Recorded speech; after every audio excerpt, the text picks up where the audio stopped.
Cordial saludo. En esta oportunidad hablaremos un poco acerca del análisis de los datos. Ya sabemos que el análisis de los datos es un proceso fundamental dentro de las matemáticas. Para poder hacer análisis de datos, es importante reconocer que esto también hace parte de las estadísticas o de los procesos estadísticos. Cuando hablamos de estadísticas, estamos hablando de temas como, por ejemplo, sacar promedios, realizar medianas, sacar reportes con modas, etcétera, etcétera. Entonces estamos hablando de un mundo gigante de hacer procedimientos de análisis de datos con procesos estadísticos. Pero hablemos un poquitico de la estadística descriptiva, que es una de las ramas más importantes del proceso de los análisis de los datos. Y vamos a ver que esta es la encargada de describir y resumir datos de manera significativa para que puedan ser fácilmente comprendidos todos estos datos. Se basa en análisis de características principales de un conjunto de datos, utilizando, por ejemplo, la media, la mediana, la moda y la varianza, tal como lo habíamos dicho anteriormente, entre otras. Estas medidas proporcionan información sobre tendencia central, la dispersión y la forma de distribución de los datos, las estadísticas descriptivas, entre otras, nos va a resumir y a presentar datos de manera clara y concisa, lo que va a facilitar la interpretación y la toma de decisiones en diversas áreas, bueno, por ejemplo, en la área científica, en la economía, en la sociología, en muchas otras más.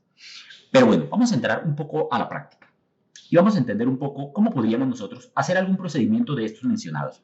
Por ejemplo, tenemos este archivo que ya lo tenemos compartido dentro del material de estudio y son unos datos de unas personas y vamos a tomar, por ejemplo, las edades.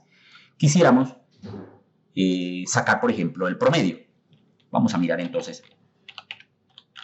¿En qué consiste el promedio? Primero que todo, pues este es conocido como la media aritmética también. Se calcula sumando todos los valores de un conjunto de datos y dividiéndolo entre la cantidad.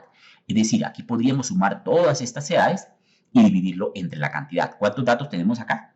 Tenemos 29. Simplemente podría decir, bueno, háganme el favor y súmeme. Vamos a sumar todos estos datos y estos datos los vamos a dividir entre 29. O simplemente podemos también contar con la función contar. Vamos a decirle que me haga el favor y me cuente cuántos datos hay aquí.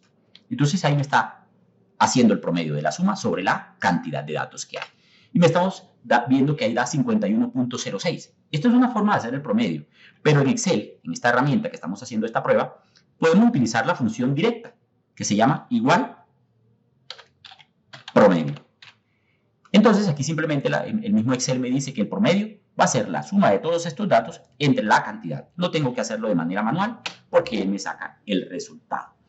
Entonces estamos viendo aquí que es importante de pronto tener claridad de estos conceptos. Estamos sacando un promedio y recordemos, ¿cómo aplicamos un promedio?